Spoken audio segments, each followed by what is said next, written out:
Hello class 10th. Today I will teach you about the history chapter 2nd. हमारा नया topic है इसके अंतर्गत द आइडिया ऑफ सत्याग्रह। इस टॉपिक के अंतर्गत हमें जानना है कि सत्याग्रह है क्या, सत्याग्रह आया कहाँ से, सत्याग्रह किनके माध्यम से हमारे यहाँ किया गया और इसका पॉजिटिव इम्पैक्ट क्या पड़ा। तो चलिए हम देखते हैं वन बाय वन करके। सत्याग्रह है क्या? सबसे पहले Satyagraha the movement based on truth and non violence is called Satyagraha. ऐसा मूवमेंट जो ट्रूथ और नॉन वायलेंस पे बेस्ड हो उसे हम सत्याग्रह कहते हैं। तो चलिए आगे हम देखते हैं कि यह कहाँ से, कब और किन के साथ आता है और इसका इम्पैक्ट, पॉजिटिव इम्पैक्ट हमारे समाज के ऊपर, हमारे इंडिया में क्या पड़ता है। Mahatma Gandhi actually returned to India in January 1915. As you know, he had come from South Africa where he had successfully fought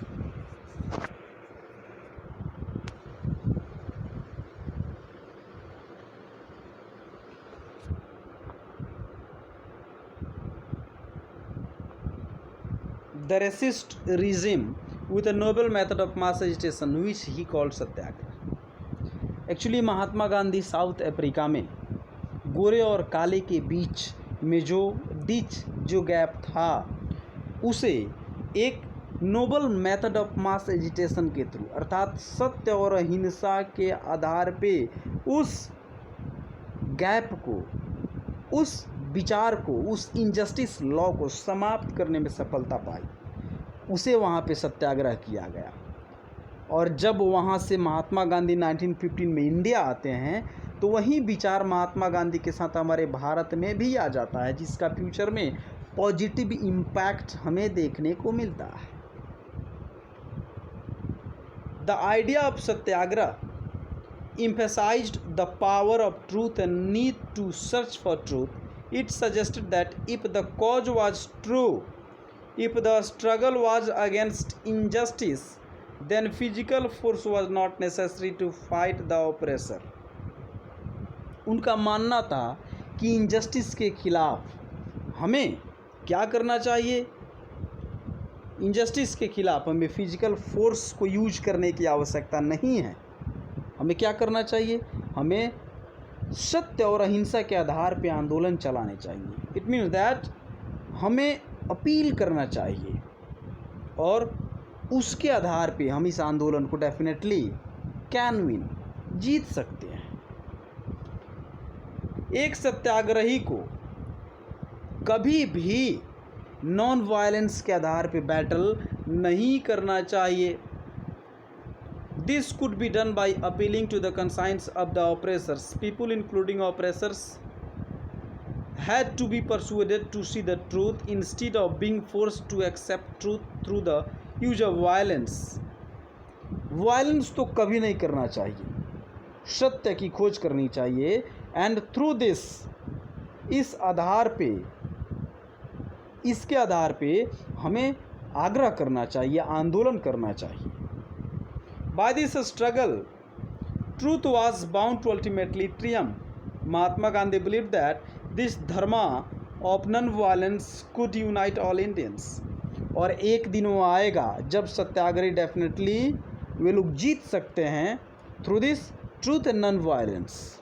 इसलिए हमें किसी से रिवेंज लेने की आवश्यकता नहीं है, हमें आवश्यकता है तो सिर्फ सत्य का सहारा लेकर के आंदोलन करने की। और महात्मा गांधी ऐसा सोचते थे कि यह एक ऐसा धर्म है, यह एक ऐसा धर्म है, नॉन वायलेंस एक ऐसा धर्म है जिसके आधार पर हम पूरे इंडियंस को यूनाइट कर सकते हैं।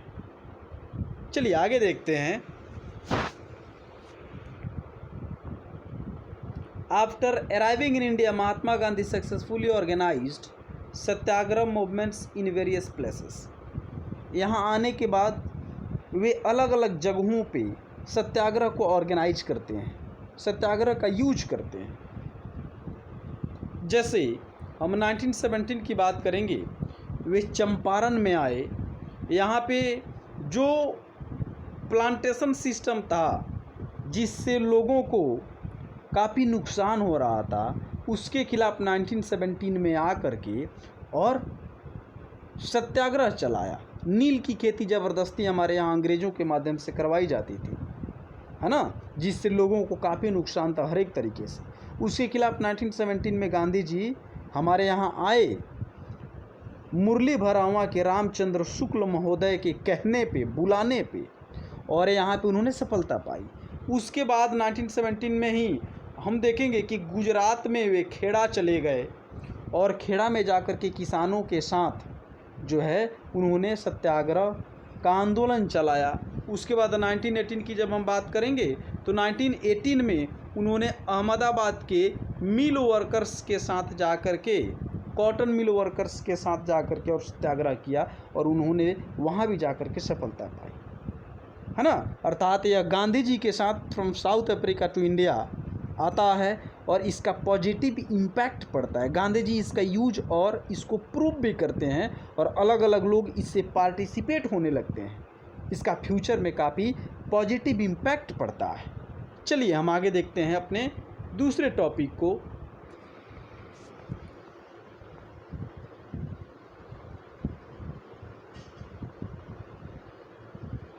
हमारा अगला टॉपिक है द रॉलेट एक्ट। यह भी काफ़ी इम्पोर्टेंट है हमारे लिए। चलिए देखते हैं।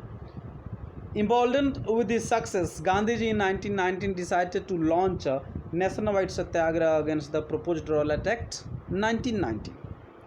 रॉलेट एक्ट जब हमारे यहाँ इम्पोज किया जाता है थ्रू द ब्रिटिशर्स, उनके माध्यम से, ब्रिटिशर्स के माध्यम से जब रॉलेट एक्ट हमारे यहाँ इम्पोज किया जाता है तो गांधी जी को लगता है कि सत्याग्रह नेशन वाइड करना चाहिए against this rule which is imposed by the Britishers. 1919 में जो रॉलेट एक्ट आया उसके अगेंस्ट में गांधी जी सोचते हैं कि नेशन वाइड सत्याग्रह किया जाना चाहिए। This act had been hurriedly passed through the imperial legislative council despite the united opposition of the Indian members. It gave the government enormous power to repress political activities and allow detention of political prisoners without trial for 2 years. इस act के तहत किसी भी political activities को repress किया जाना था, repress कर दिया जा रहा था और किसी भी जो इस पॉलिटिकल एक्टिविटी में पार्टिसिपेट करते हैं किसी भी लीडर्स को 2 वर्षों के लिए विदाउट ट्रायल उसे इम्प्रिजन कर दिया जा सकता था। इसके खिलाफ Mahatma Gandhi wanted non violent civil disobedience against such unjust law which would start with a hartal on 6 April. इसके खिलाफ गांधी जी एक nationwide non violent civil disobedience movement चलाना चाहते थे और उसकी शुरुआत उन्होंने 6 अप्रैल को कर दिया हड़ताल के रूप में। ऐसा करने के बाद जो है अलग अलग जगहों पे रैली ऑर्गेनाइज्ड होने लगे। बहुत सारे शहरों में रैली ऑर्गेनाइज्ड होने लगे। Workers went on A strike in railway workshop and shops close down. Railway workshop में वर्कर जो है स्ट्राइक करने लगे, दुकानें बंद होने लगी। लोग जो है इस अपसर्ज को, है ना, इस अपसर्ज को जो है देखने लगे, लोग अवेयर होने लगे इसके लिए। And is scared that lines of communication such as the railways and telegraph would be disrupted।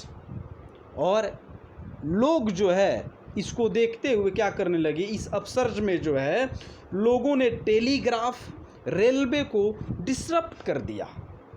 The British administration decided to clamp down on nationalists. Local leaders were picked up from Amritsar and Mahatma Gandhi was bad from entering Delhi, है ना। इसको देखते हुए Britishers जो है local leaders को अलग अलग जगहों से, अमृतसर से, है ना, पिकअप करने लगे, उठाने लगे, जेल में डालने लगे और महात्मा गांधी को रोक दिया गया कि आप दिल्ली में इंटर नहीं कर सकते हैं।